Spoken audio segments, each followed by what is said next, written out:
my name is Agata. I'm the head of marketing at PictoChart, the all-in-one visual communication tool and the organizer of the Business Storyteller Summit.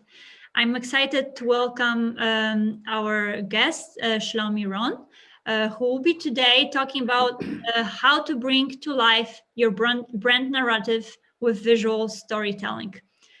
But first of all, shortly about Shlomi. He's the CEO of the Visual Storytelling Institute, the primary think tank for helping brands rise above the communication noise through visual storytelling, consulting, training, production, and thought leadership.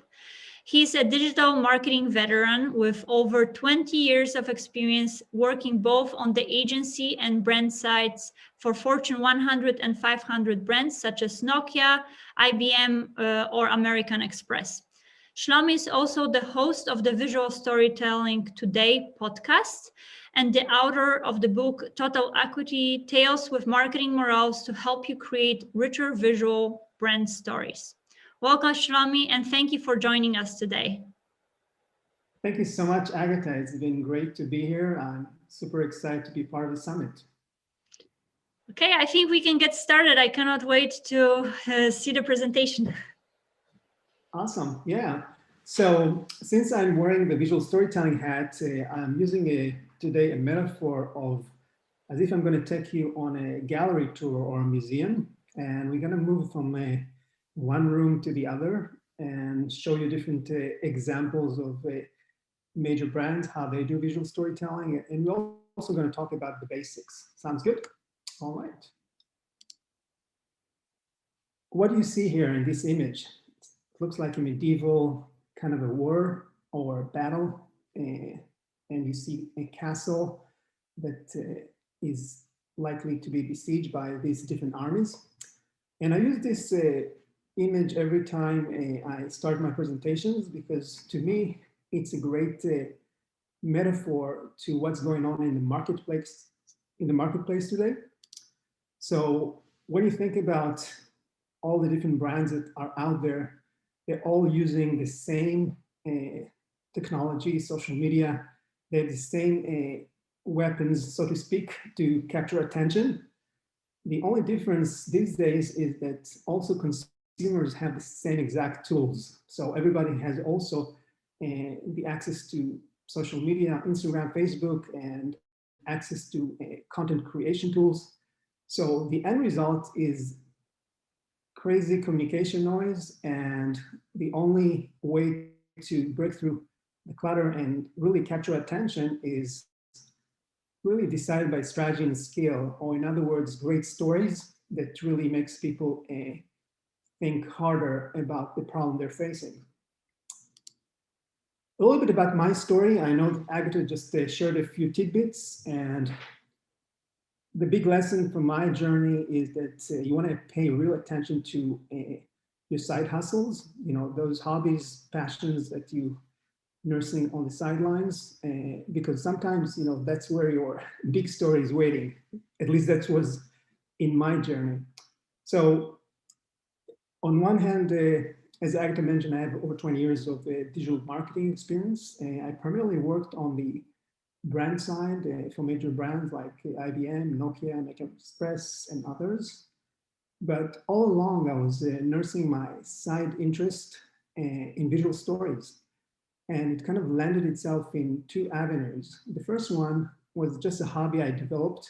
I'm originally from Israel, have no relation to Italy. And I just started taking Italian language classes just for fun every Saturday. And it was while I was living in New York, then San Diego, then back again in New York.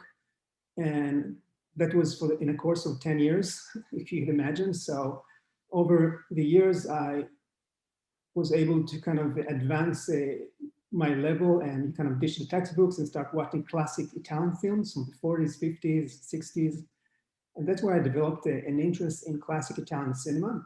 So I started my own blog, cafepellicola.com, where I would review films and also curate mini film festivals where I would run post-screening Q&A sessions. So visual storytelling is really, and classic Italian cinema is really a great, important milestone in my interest in visual stories. And the other part was my father-in-law, Buki Schwartz, was one of the early pioneers of video art. His video installation is collected in major museums like the Smithsonian, the Guggenheim, the Whitney, and others. You can check out his work on bookieschwartz.com. And since he passed away in 2009, my wife and I are actually managing his estate, his collection, working with different museums and doing collaboration with different schools and to preserve his legacy. So as you can see here on the right hand, you see different examples of classical Italian cinema, video art, and digital marketing. So when I relocated from New York to Miami about 4 years ago, I figured it's time to find a way to connect the two. And that's where I started the Visual Storytelling Institute with the goal of really bringing the gospel of the visual storytelling from the world of art into marketing. So this is what we're going to cover today. You know, there's a lot of confusion about what is visual storytelling, why now. And I'm also going to touch on really high-level basics of effective visual storytelling and how you can support larger brand narratives this way. I'm going to also touch on the difference between a narrative and a story. And you also see a bunch of industry examples from major brands, how they tell great visual stories. And we're going to close with my take on the future of visual content. All right, so let's start with why visual storytelling, you know. So like any good story, you gotta have a conflict. So the conflict in the visual storytelling story is the communication noise. So over time, you know, marketers used to have only 4 channels to communicate through radio, print, and so forth. And really what happened over time, you know, with the emergence of social media, people created a ton of more content. So there's the growing information overload on one hand. You know, back in the 60s, people were exposed to about 500 ads a day.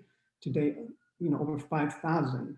On the flip side, people's attention span is really decreasing, specifically for content they don't seek, like ads, pre-roll videos.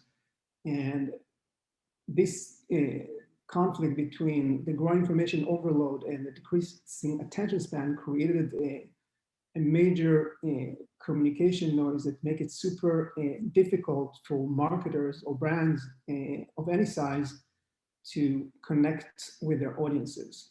I should also make a note here that, you know, when you're thinking about decreasing attention span, there's actually two content types you should keep in mind. There's content you seek, like watching a Netflix series you can binge on for 6 hours, versus content you don't seek, as I mentioned earlier, you know, like ads that really people can't wait enough to hit the skip the ad button, for example, on YouTube. So it's important to make sure that which content we're talking about. And don't take my word for it, you know, from recent eMarketer stats here, you can see that one of the most pressing challenges CMOs are facing is really delivering a powerful brand that breaks through the clutter. So this issue of you know, rising above the communication noise is a really major problem for a lot of chief marketer officers. Another indication for the severity of the problem and the fact that the stakes are high, we see that information overload in general is really affecting the US economy to the tune of $900 billion a year. And that means that because there's so much information out there, you know, employee productivity and reduced innovation are also affected. So this is something that you also want to think about. You know, there's also a great stat from 2013 made from Sears Decision that about 60 to 70% of all content, specific, primarily in B2B marketing, is left unused. So both on the production side, you know, content not even reaching the audience, but also we have seen great trouble of audiences to actually get exposure to it. If we look at another category, which is the high-tech marketing space, you can see that despite the glitzy and glorified image of startups, the reality is much more grim. 7% of all venture-backed companies in a recent study by CB Insights are actually failing, and only 1% have a chance to becoming a unicorn, meaning worth more than $1 billion. And when you kind of look under the hood, what's the reason for that? You see that the number one reason why startups are failing is no market need. And this is really mind-boggling, because it really tells you that you most likely had the founders of a startup that fell in love with their widget, and they didn't really took the time to validate that the problem they're actually trying to solve is actually a must-have, and they end up with a nice-to-have problem nobody cared about. So in this case, it's really important that the brand narrative or the story that you go out to market is really trying to solve a burning pain, something people really would like to invest and really engage with you. So when you think about visual content, why in the past couple of years it has reached this amazing importance. So there are several key drivers for that. The first one is the adoption of broadband internet connections. It obviously allows people to create, to upload and distribute rich content like video, images, and this alone, when you compare it to the early days of dial-up internet connection, created by far a much richer content.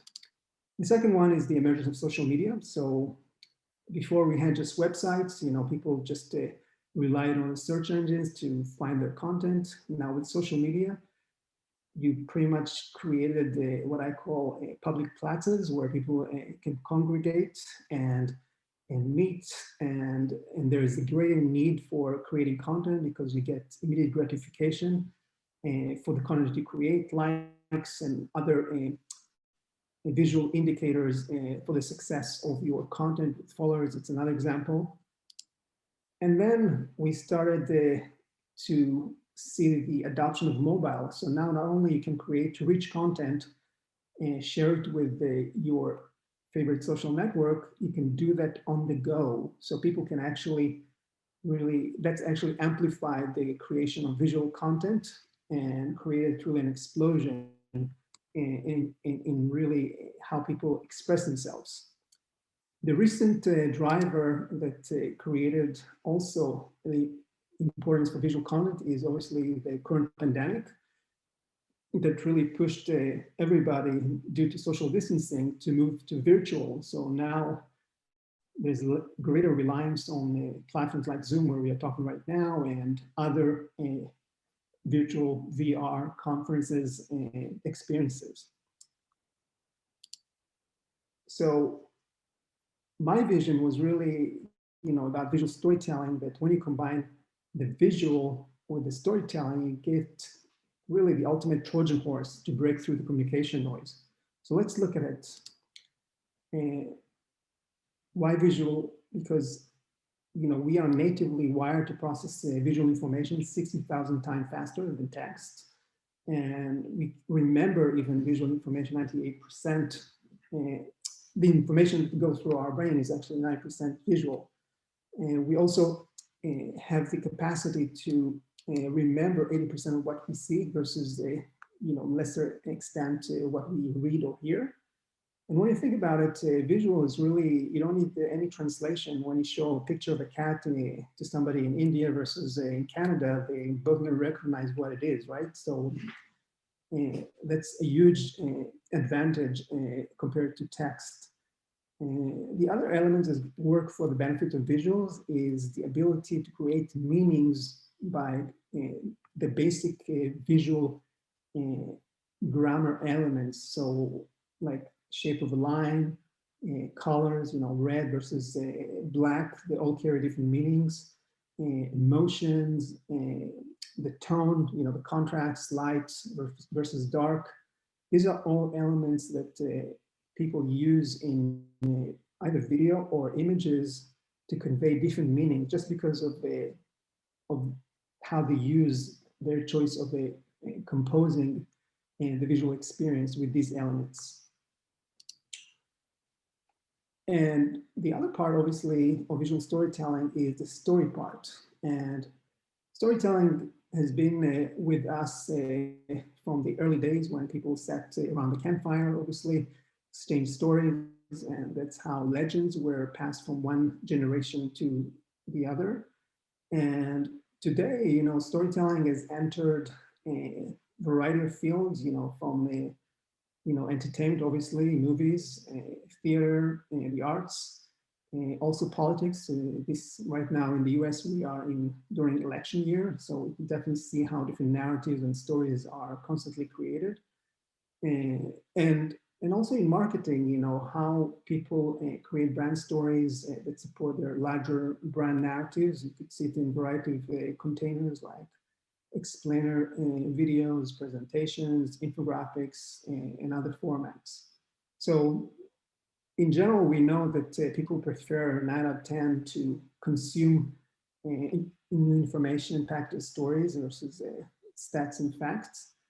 And we know that people remember stories even 20 times better than, if it's just flat information. So when you look at the secret formula, every story today has the 3 core components: setting, conflict, resolution. And one level down, you could see what are the key elements of each act. So at setting, typically we introduce the hero, other characters. The hero typically, when you're talking about visual storytelling in the context of marketing, the hero is the customer. Characters could be a variety of supporting characters that are contributing to the story. It could be also introducing the brand as a mentor or a guide.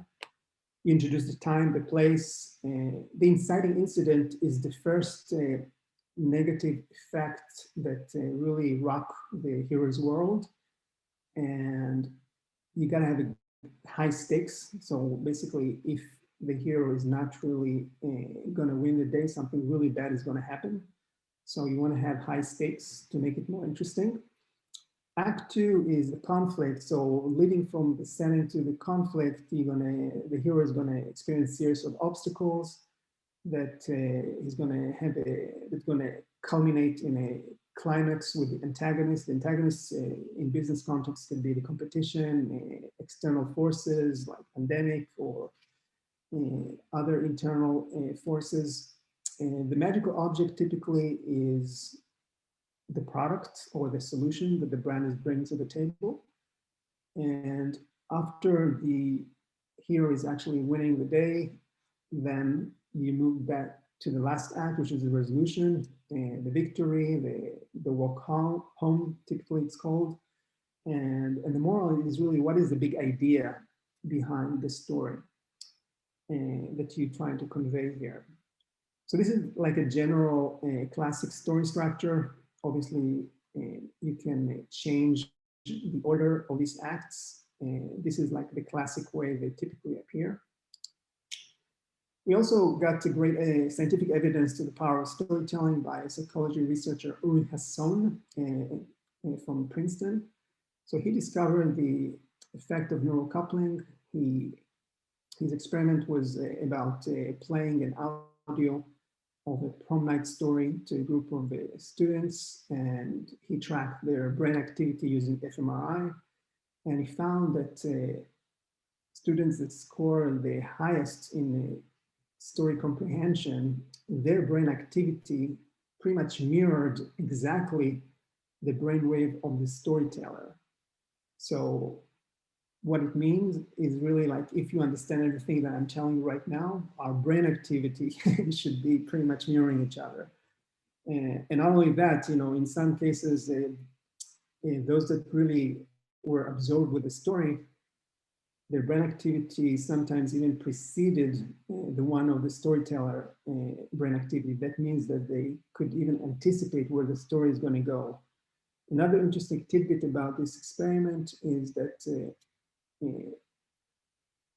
listeners could actually experience a variety of senses, like when the story talks about odor or touch or other senses, the same areas in the brain were activated. So this is another indication that storytelling done right is really can transport you to the location where the story took place, almost like a virtual reality experience. So our brain has this capability, even without the, the VR gear, to kind of take you places if you actually exposed to a really fascinating story. So why visual storytelling is really effective? What are the advantages for visual stories? So as I mentioned earlier, visual stories are great vehicles like the Trojan horse for breaking through the clutter and really our ability to make a fantastic impact on users. 9 out of 10, we said, are preferring to consume new information and packaged stories. So that's right there, you have a great advantage. Visual storytelling also is a great differentiator, because when you look at the landscape of how marketers are communicating today, the large majority of them are really working on traditional ad formats that's really not really effective. People are, when they feel that they've been sold to, their guard are immediately coming up, compared to stories, and especially visual stories that are really, people feel them as more entertainment, like short film on Netflix, for example. So their guards are coming down, and they're much more open to believe the story and develop empathy and really respond better to its call to action. Another benefit is visual stories are great vehicles to simplify complex messages. So take, for example, a client that I work with, Cable and Wireless. They wanted to communicate their 2018 business strategy in a private event.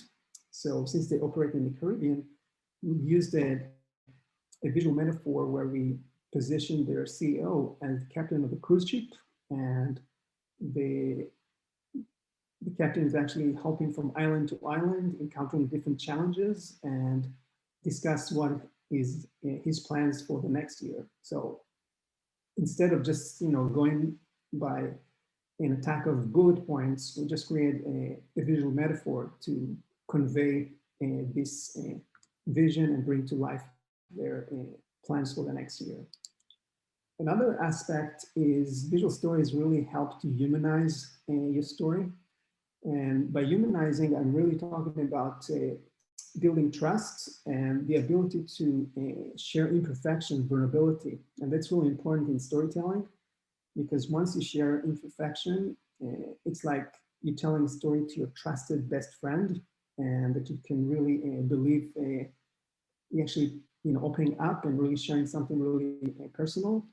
And this is really critical, because we know that according to Edelman Trust Barometer special reports, only 34% of people trust brands. So if you can tell a compelling story that's also humanizing your brand experience, all the better. Empathizing, that's another aspect of visual storytelling and storytelling in general, is because it really allows the audience to actually see themselves in the story. And the scientific evidence I just shared, it's a great example of that mirroring effect, what Professor Hasson called neural coupling. So when you can see yourself in the story, chances are that you're going to respond positively to the call to action. And lastly, really, visual stories help to motivate. And we know this because they trigger happy and stress brain chemicals like dopamine, every time you get a like on LinkedIn or Facebook, or they create oxytocin, which creates, it's also called the love hormone. You are more generous and more empathetic to others. So you can create these experiences simply by embedding the right emotions in your story. And another thing that you should keep in mind regarding emotions is that whenever you tell a good story, either in presentation or in a video format, the first few seconds are the most important real estate of the story. It's important to embed high level of emotions there because typically people process information through the emotional brain first, and only then they rationalize it through the logical brain. So something important to think about when you communicate stories in general. And diversify is really about stories allow you to really tell stories on a variety of platforms in order to educate, and entertain, inspire. So you can actually diversify the storyteller. Sometimes maybe the brand, sometimes it's going to come from your vendor, from your partner, from your customers. You can change the story based on the platform and also the stages of the buyer's journey. So it's really a versatile tool that you could use. One of the most important influences on visual storytelling, business storytelling, was Joseph Campbell. Joseph Campbell was an American mythologist that in 1949 actually published a book called The Hero with 1,000 Faces. And basically in this book, he discovered that he analyzed mythologies from around the world, and he found that all of them share the same story structure. So he came up with a 17-step model or framework, and he called it the Monomyth or the hero's journey. And this is what you see here on the screen on the left side. And it's a great way to communicate another classic story structure like you saw before. Hollywood adopted this, the hero's journey wholeheartedly. And one of the great example is George Lucas with the Star Wars series that really adapted it completely. And in recent years, we've seen also how the hero's journey is entering the marketing domain, with a lot of marketers using storytelling with a similar framework.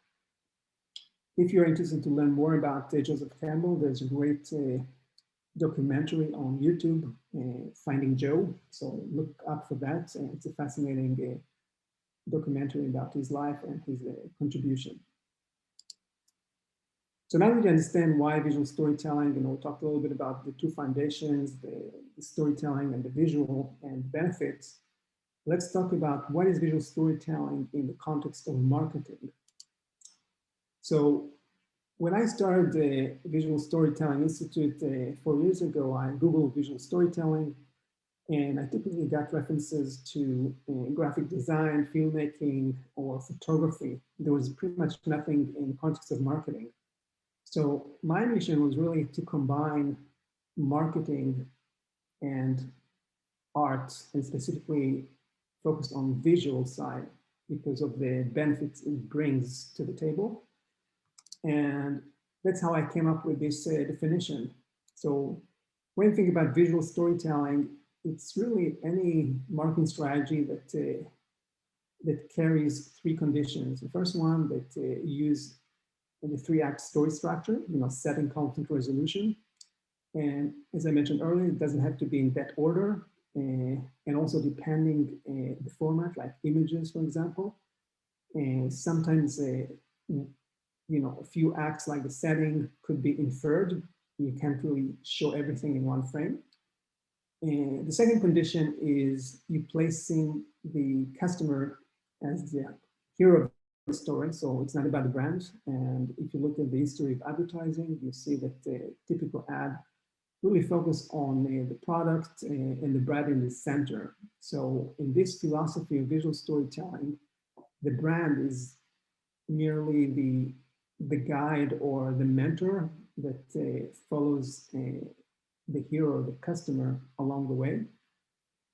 And the last condition is that you want to use a visual media format. And that could be from images, videos, infographics, all the way up to AR and VR, just because of the benefit of visuals that I covered earlier. So when you combine those three conditions into any marketing strategy, you have a really powerful tool to really break through the clutter and connect better with your audience. Some of the elements that you want to consider to include in your visual storytelling, what I call the secret sauce. I'm not going to go through all of them, but you know, one of the things that immediately can clue you in that you created the visual storytelling experience is that the content feels like entertainment. It doesn't feel like an ad. And as I mentioned earlier, when your content feels like entertainment, like content that people actually seek, like the example I gave earlier on Netflix, they tend to spend much more time on it because it doesn't feel like you've been sold to. So you are much more open to consume it. And the other aspect is the story duality. You know, based on the research I talked about, you could see that visual storytelling is effective because of the mirroring effect. If your brand story can create a story where your audience can see themselves in the story. So basically, the magic happens when your brand story is really reflecting your customer personal story, then you have a very effective communication vehicle.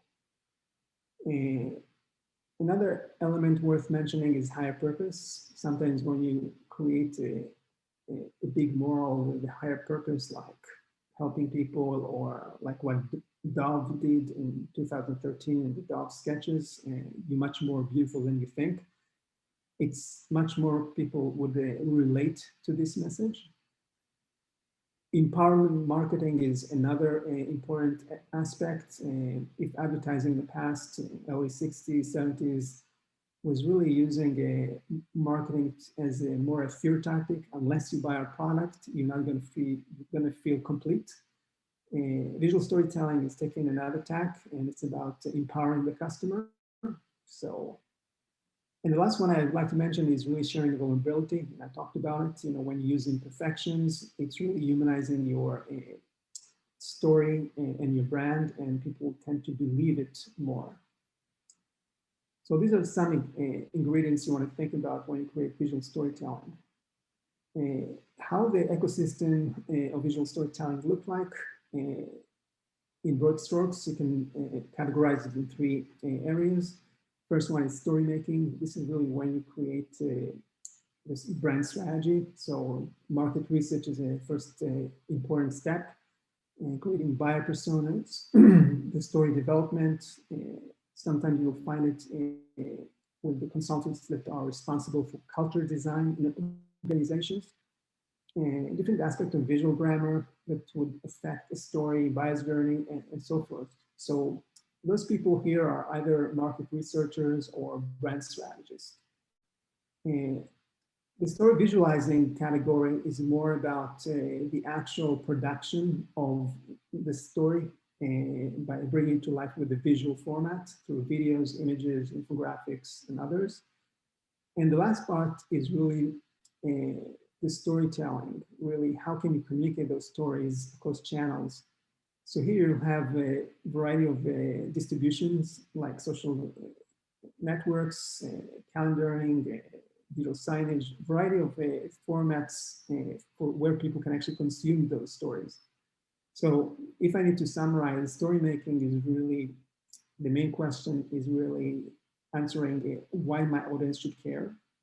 Story visualizing is really all about how can I wow my audience, really make them to give them like really a memorable experience. And storytelling is how can I communicate effectively those visual stories. Basically, how can my audience find my stories? Because you can have great stories, but if nobody can see them, you didn't complete your job. So this is kind of an end-to-end process. So at the Visual Storytelling Institute, a little bit about us, you know, our mission is really to bring the gospel of visual storytelling from the world of art into marketing. And we primarily focus on consulting, production. Sometimes we get clients that want finished products like videos, presentations. So we have a production studio that we provide those visual stories. We also provide training both for corporations and also on the academic side. So I've been teaching visual storytelling at the Miami-Dade College. And these days I'm also teaching a brand storytelling course at the University of Miami's Business School. So that's a part of the training operations. And the thought leadership is all about educating the marketplace about what is visual storytelling and why people should care.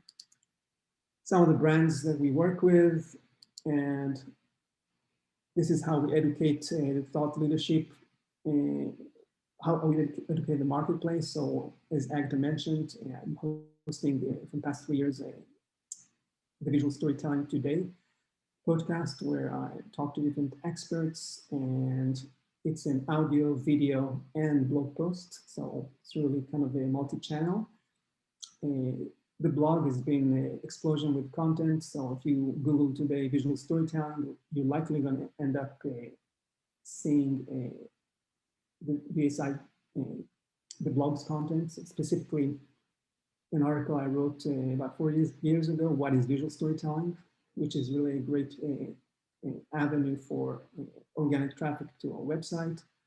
I also run occasional webinars. A good one that I've done recently is the Visual Storytelling in the Times of Corona. Some case studies. The newsletter, the weekly newsletter, is a great way for me to share my insights with my audience. I've recently also done the brand storytelling training that I'm going to talk about. It's a 5-part Instagram live program. And I also published a book, Total Acuity, which is a collection of short stories that bring to life visual storytelling principles. So now that you have a little bit an understanding about why visual storytelling is important, what is it, and what VSI is actually doing in this space, let's talk about how can you create visual storytelling strategy for your brand. So as part of the VSI strategic approach, I came up with this visual storytelling training framework. And as you could see, it's actually mirroring the 3 parts of the ecosystem I just went through. And so story making is really, again, when you actually want to develop a brand narrative. So the output from this process is really a brand narrative, why people should care. And it goes through a deep dive analysis of your hero, your customer, what is your backstory, how did you arrive to create your business in the first place. Then I switch the focus to the conflict. What problem are you trying to solve? Have you validated the problem is really a must-have versus a nice-to-have? What emotions are involved, how your customer, what are the meanings your customer process when they think about this problem.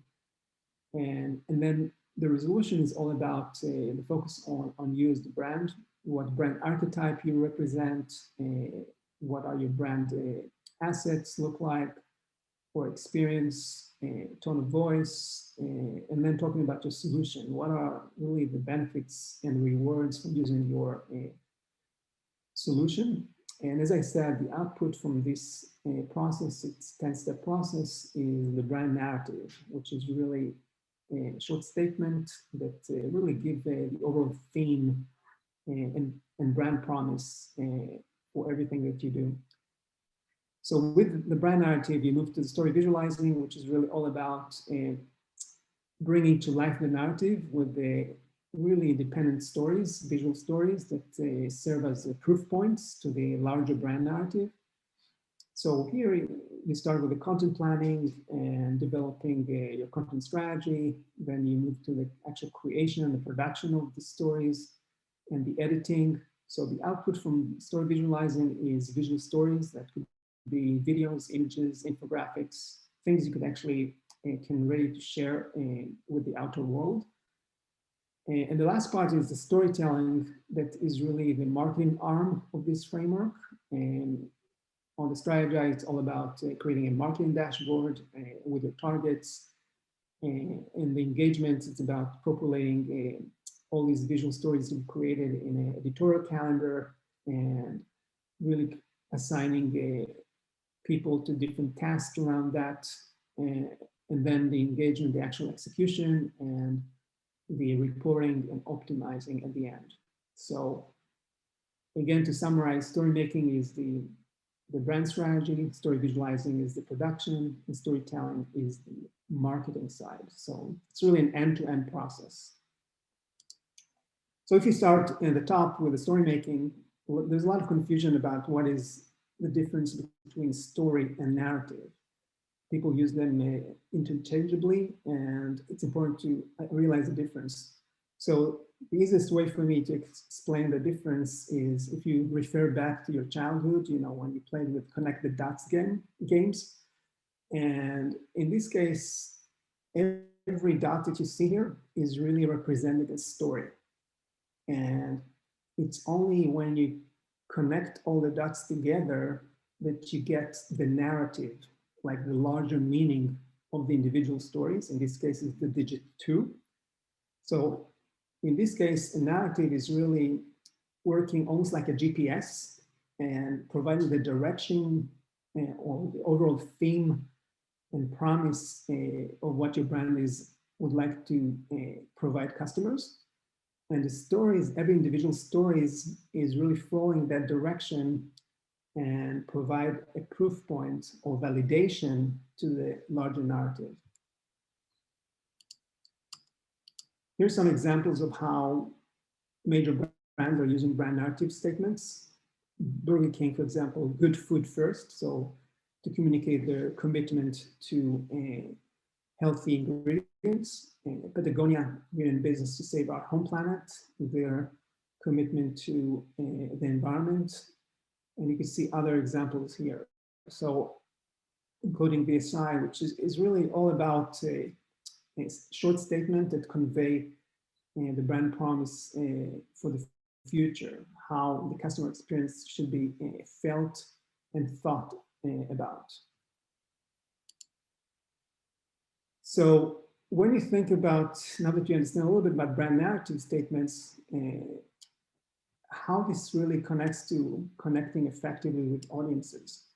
So let's take this example of this summit right now. So you as the customer that's watching right now most likely had individual stories that relates to visual storytelling or business storytelling, those little book icons that you see here, each one represent an event in your personal journey. Maybe you had a great experience in your job, creating business storytelling or visual storytelling project.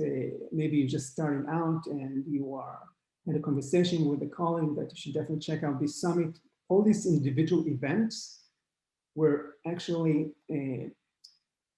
compiled into an overall narrative that, yes, I'm interested in visual storytelling. I really want to attend this summit, maybe specifically my session right now. And again, it's really, your narrative is really the summary of your interests and passions, wants and needs, anything that over time emerged from individual events that contributed to that narrative. On the flip side, there's also the brand narrative. And the brand narrative is also influenced by individual events. So let's take a picture chart, you know, the host of this summit. They are really all about, we believe in being hopeful and humble, and they want to educate the marketplace about the promise of business storytelling, visual storytelling. Then they had a variety of events that support this narrative. Even this event, it's a great proof point to their mission. And they most likely run research about what typical audience will be interested, what topics to cover in this conference. And that's how they arrived to creating this event. So what I'm trying to say here with this example is great engagement happens every time when you are creating a sweet spot that represent what your customer wants and what the brand wants. So always keep in mind this tango between those two entities. I want to show you some industry examples now. This one from 2013, Dove Real Beauty Sketches. You'll see that the text in black under each example represent the brand narrative statement. And in this case, was one of the most watched commercial that really represented the classic visual storytelling at its best. It really takes the audience on a journey, emotional journey, and the big message was you much more beautiful than you think. And it was using sketches that self-portrait sketches that on one hand, you know, one person described himself and then asking others to describe them. And there was a huge difference. And that emotional gap was really powerful. So this one created a huge buzz and also sales pretty much doubled that year. Another example from a few months ago is the Apple The Underdog series, and they feature really a great story about the colleagues working on a pressing project against a very aggressive deadline. And throughout the whole story, they're using Apple products. So that's another great example. This is the example I mentioned earlier, the brand storytelling train. Again, in order to create a very memorable experience, I use the metaphor of the train to convey the classic buyer's journey, where you have different stops along the way. And I created this 5-part series on Instagram Live that I'm going to talk a little bit about that layer.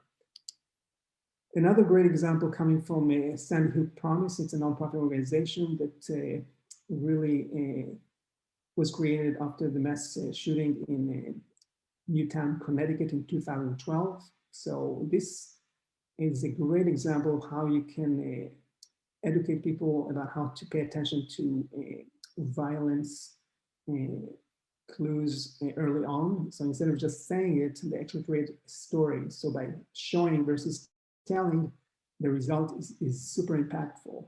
Definitely look it up. It's called Even. And this is a campaign that VSI created for Avenue 3 Miami. It's a nonprofit organization here that it's really designed for reviving downtown Miami, including reducing homelessness. So in these animated stories, this campaign is called 1,000 Miami Stories, and it's all about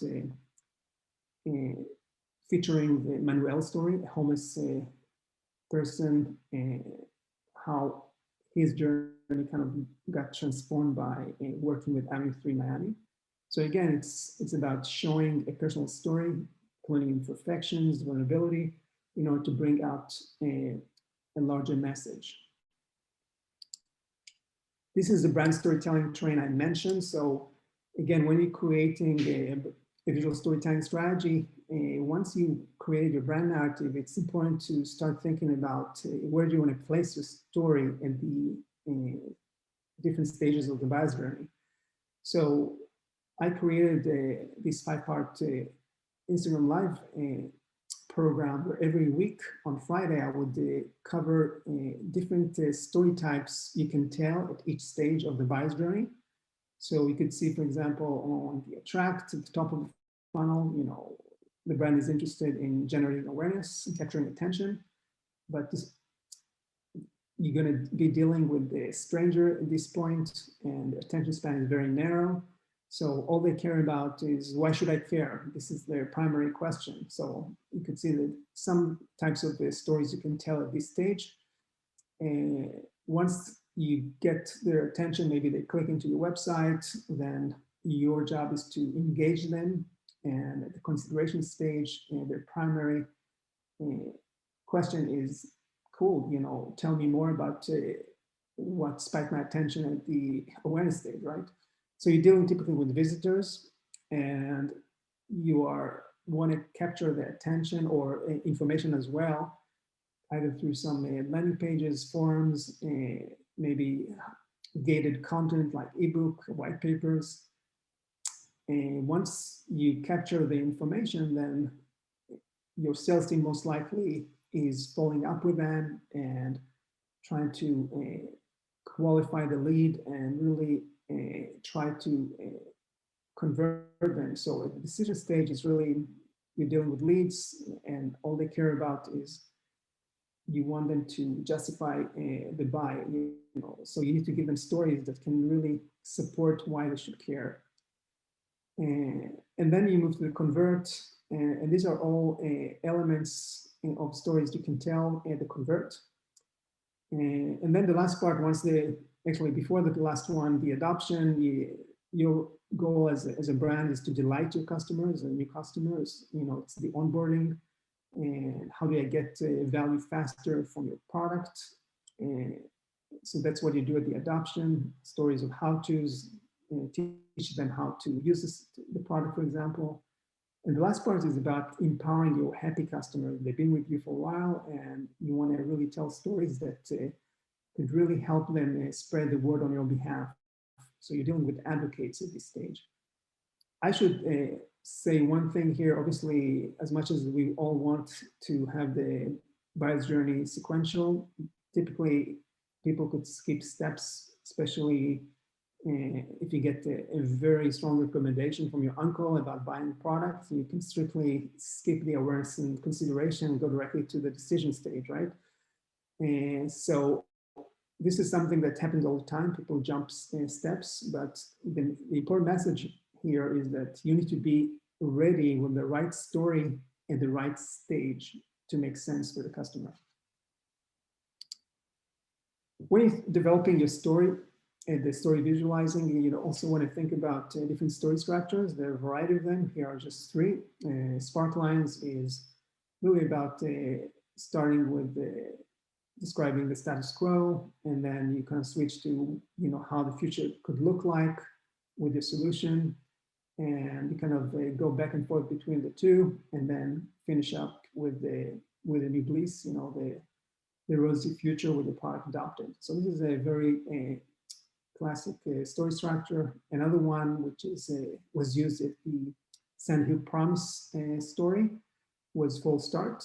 You start the story by believing that it's just a naive romantic story between two students, but then there is a twist that made you realize that all along you're watching this romantic story, there was really another intent to show you that you need to pay attention to early signs of the violence. And the moral is really, the importance of paying attention to violence in this case. So it's a great way to engage audiences just because of the surprise element, the switch in direction of the story. And the panel is typically when you have multiple perspectives you want to share in the story. So if I take the example of the cable and wireless use case that I shared earlier, we had the CEO telling part of the story, and then we had 5 different division heads that each one told their respective areas. So in a petal, you can create multiple storytelling perspectives that are all unified eventually to a bigger idea. Some examples of plot types when you're creating your content strategy, what story to tell. So these are the 7 plot types with classic example from brands. Overcoming the monster, if you remember the IBM 1984 launch where IBM was, the Apple ad where IBM was positioned as a monster. When you think about rags to riches is the example of the founder of WhatsApp, tremendous journey, that culminated with the sale of WhatsApp to Facebook. The Quest, a good example here is really Blake Mycosky's long giving journey. He started his company Tom's on the basis of giving, first by a journey in Argentina, and it really was a great experience for him helping the poor with giving them shoes. So this is a great example. Voyage and Return is every time you have a story that kind of connect two characters that get separated in the beginning. I mean, they start together in the beginning, then they separate in the middle, and then they got reunited at the end. So Budweiser had a great 2013 Super Bowl story structure like that. Rebirth is when a brand that supposedly had a rough time is actually found a new recovery story. So that was how Chrysler used this ad back in 2011. Comedy is a great way to use stories and engage audiences, just because of the great emotional feeling. When you create stories that make people feel good about themselves, it's always a great way. So this example for the frog, just look it up on YouTube. It's quite hilarious. Tragedy, most brands are not really using tragedy in their stories unless it's a public service announcement, PSAs. So this is a recent one that I've been sharing on my visual storytelling, the Times of Corona talks. And this came from Burrell, Chicago agency that really showed the tragic journey of a bus driver that got infected with COVID-19 as a great way to alarm people to pay attention more and take safety measures. So tragedy is typically used in PSAs, as I said. Once you execute, you have a marketing dashboard, you have targets and storytelling stage. These are some of the metrics that you might want to consider for tracking visual storytelling. And again, these are just my suggestion. You want to keep in mind who is the audience you're telling your reporting story. So obviously there are general rules, at the attract, the awareness stage, you're dealing with strangers, your goal is to capture attention. So obviously you want to track views, clicks, and engagements. Every KPI that you see here that's in capitals, meaning it's a primary metric that can move you to the next stage. So clicks obviously move you to the website. So your strangers become visitors. There you can track visits, page views, subscribers, with a capture mechanism, either it's a form or a gated content that you give in exchange. The third step, when you are looking to convert leads, then obviously you want to track leads to sales ratio, conversion rates. And the last part is really about the advocacy. You're dealing with customers, and you can track their customer experience by tracking NPS score, satisfaction, rating and review. And you can also do, check your ratio between customer lifetime value and customer acquisition cost. So these are metrics that are more on the tactical side. Again, yours could be a little bit different, but I just thought this could be interesting for you to see.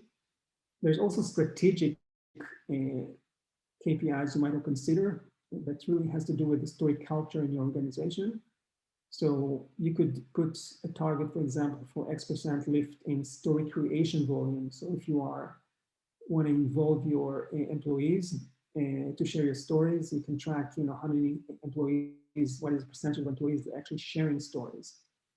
You can actually track lift in employee story sharing volume.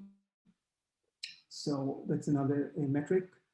You can also check lift in employee morale. When the culture has a great appealing brand narrative where everybody can feel they're actually contributing something, making a difference in the world or in their lives and their customers' lives, there is definitely impact on employee morale. And you might also find it in lift in quality of new hires, where the company had a great, compelling brand narrative, and it's really liked by many people. You might see a spike in the quality of new hires. So these are just an example of metrics you can actually use to check success criteria of the stories. To summarize, when you start a visual storytelling strategy, you got to start with the market research. The gold is really buried in doing a great market research where you can actually get into the head of your customer. Again, this is all about figuring out their interests, passions, concerns, how they describe the problem in their language. And then, the development of brand narrative. What is your promise to your customer? What is the overall theme you're trying to bring to the market? And then it's really the story visualizing how you can turn the brand narrative into stories that serve as proof points. So you can actually start deciding on different plot types, different story structures we went through, and then you create the actual brand stories. And the brand stories or visual stories could be calibrated based on those drivers here. Who is the buyer persona in the case of if you have your business has more than one buyer segment? So obviously the stories should reflect that. What stage in the buyer's journey telling the story? Obviously there's different story types for each stage. Who is the storyteller that tells the story? Is it you as the brand coming from your marketing team, or is it an employee? Is it a customer, a vendor, or partner? Each storytelling perspective works like a different camera lens that shed different light on your brand narrative. So that's another important piece. And the last piece is really the platform. Every platform has a different culture. When you tell a story on Instagram, it's completely different from LinkedIn, completely different from a real life presentation, completely different from what I'm doing right now, present to you through Zoom. So think about those drivers as you calibrate the stories around. Don't just copy and paste blindly. And then, once you're ready with your visual stories, it's all about the distribution that we talked about, and then the optimization. So the optimization is really getting rid of the underperforming stories and really focusing on the high performing while expanding your storytelling library of topics.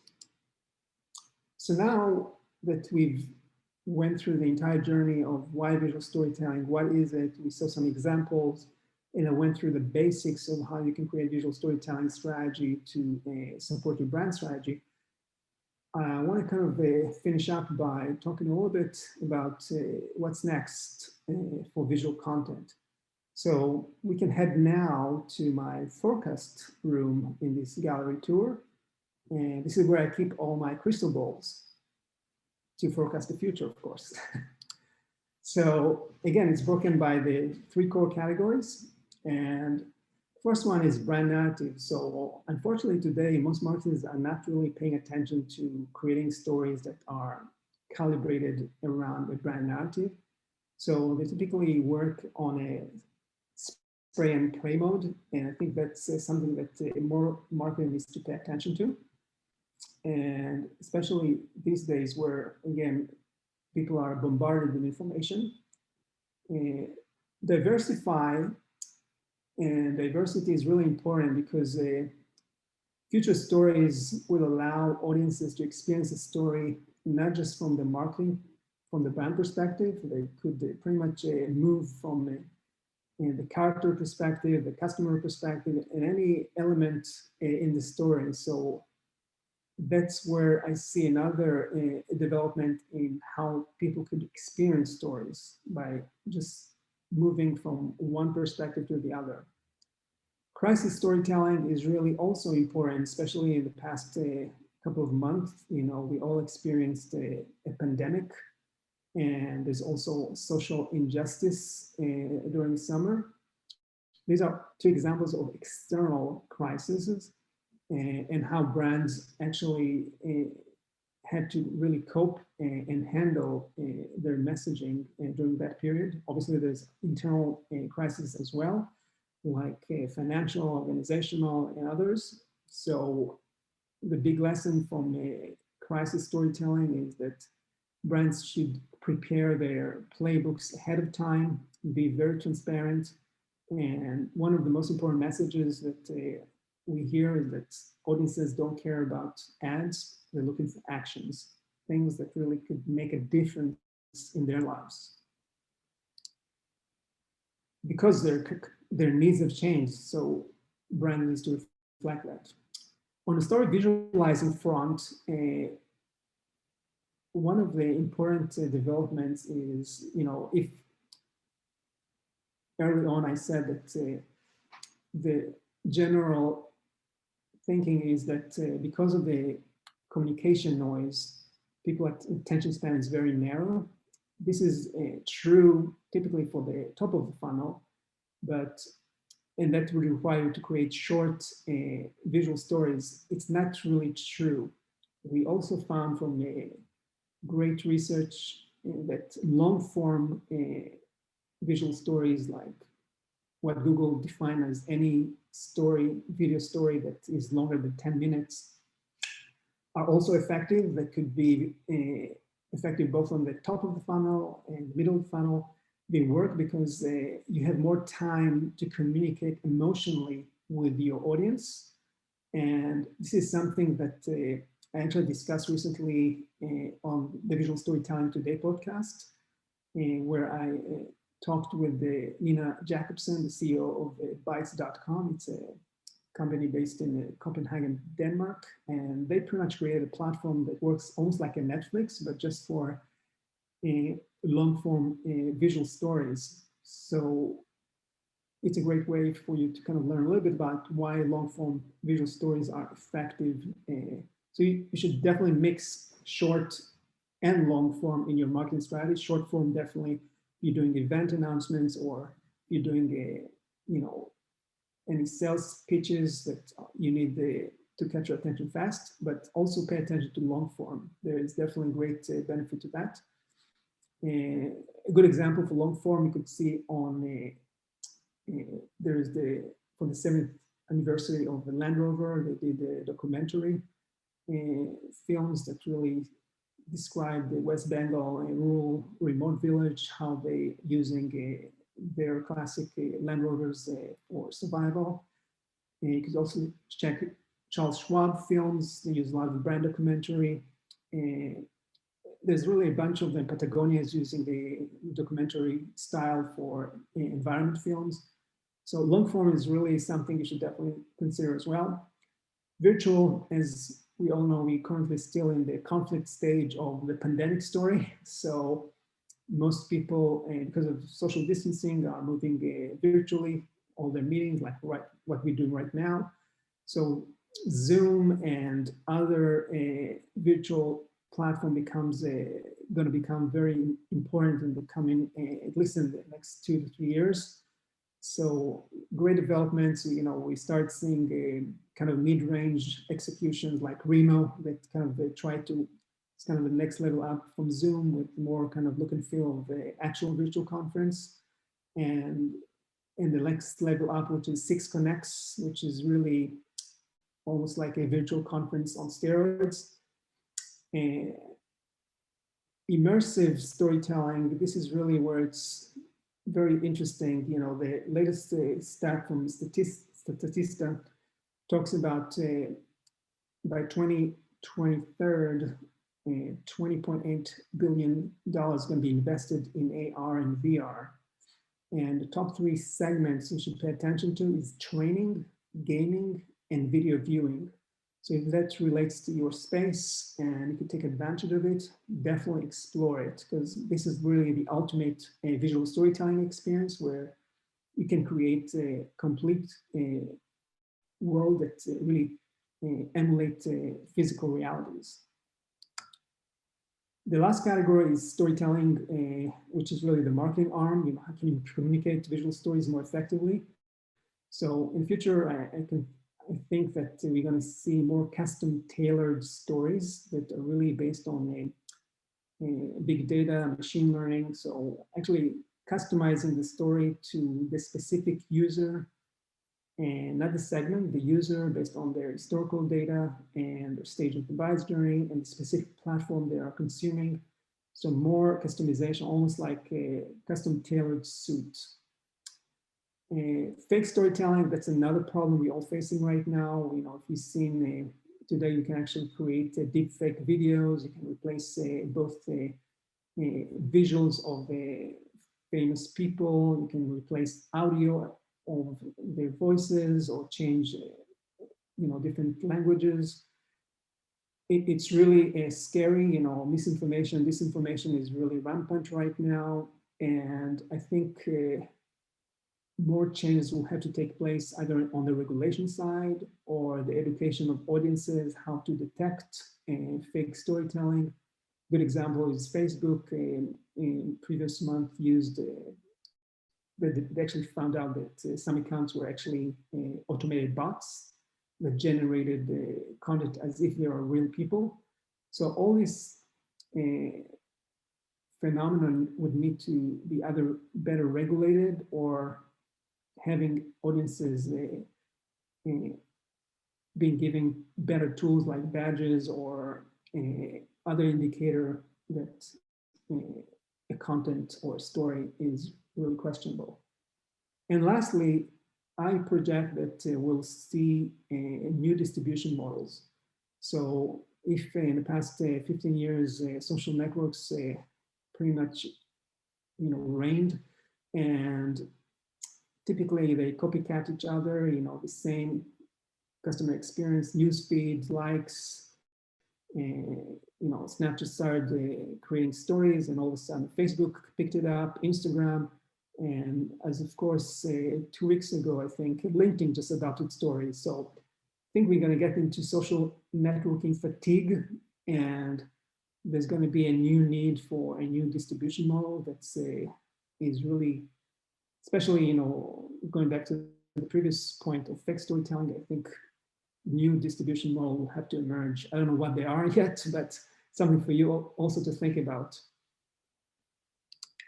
So in conclusion, my big message to you from this presentation is that think about your story as nothing but a mirror. It's really going to emotionally move your audience into action only when you create this total eclipse between your own brand story and your customer personal story. In other words, when you communicate the story and your audience can say, hey, this is something that happened to me last week, you're just talking my language, better chances for you to resonate and connect with the audience and make a super impact.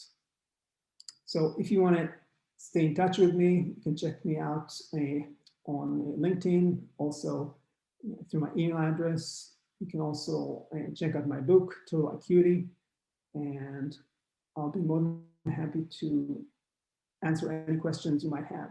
Thank you very much.